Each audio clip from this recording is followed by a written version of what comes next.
Good morning, everyone. It is, I guess it'll be Tuesday when you hear this.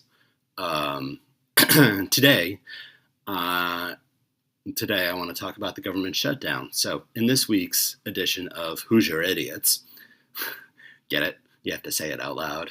Who's your idiot? Yeah, okay. I buried the lead there. um, I took part in a press conference with my uh, Republican representative in the U.S. House.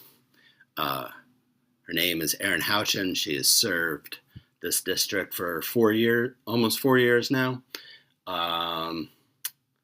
She's never once visited Bloomington because she would get run out of here on a rail.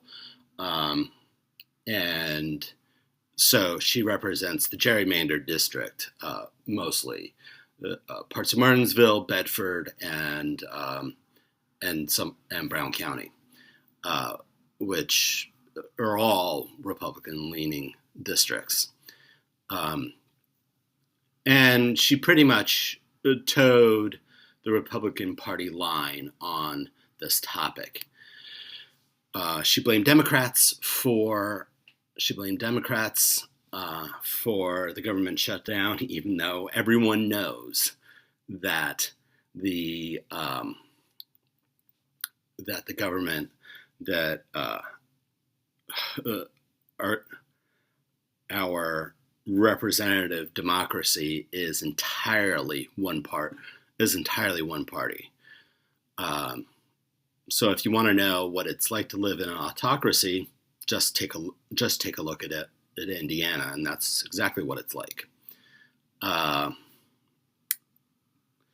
So Republicans run the state house, the governorship. They run the U.S. House of Representatives, the U.S. Senate, and, of course, the presidency. Democrats have no power, even in Indiana. So her blaming that is purely gaslighting. It is, as Senator Mark Kelly said, a red herring. So here's why she is gaslighting you. Number one, the population of undocumented immigrants in Indiana is about 1.5% to 2% of the population, according to Indiana University's Kelley School of Business. In my opinion, one of the only reasons to live in Indiana is for that business school. We're a landlocked, non-border state, so illegal immigration isn't even a thing here. And you'd have to be an idiot to believe it is a problem. And that's the thing. Republicans want to keep you stupid. They want you to not be critical thinkers. Okay? Indiana gets 44% of its state budget from the federal government, according to the Indiana Capitol Chronicle, making it a recipient state. Let's call it what it is. Indiana is a welfare state.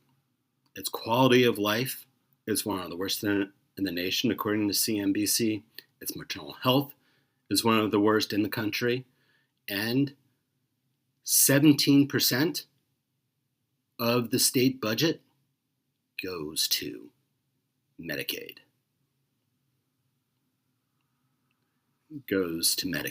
Meaning that besides Louisiana and Mississippi, both Republican states, Indiana is number 3 in Medicaid recipients.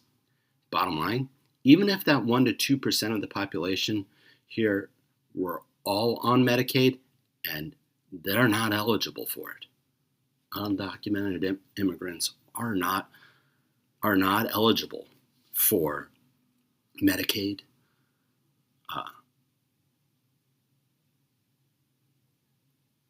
the Affordable Care Act, or Medicare. So what that means is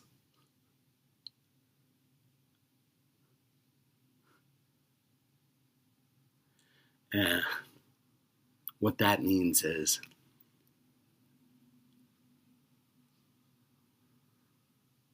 Indiana is number 3 in Medicaid recipients.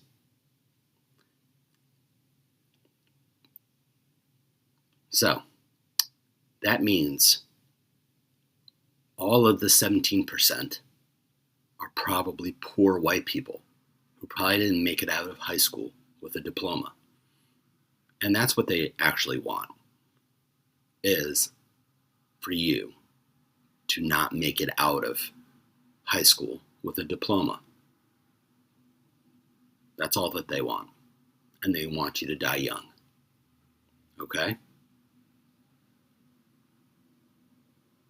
Also, Congresswoman, how do you explain the fact that you weren't even in Washington on the day of the vote?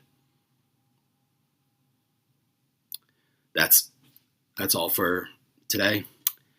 I hope that was helpful and informative to all of you.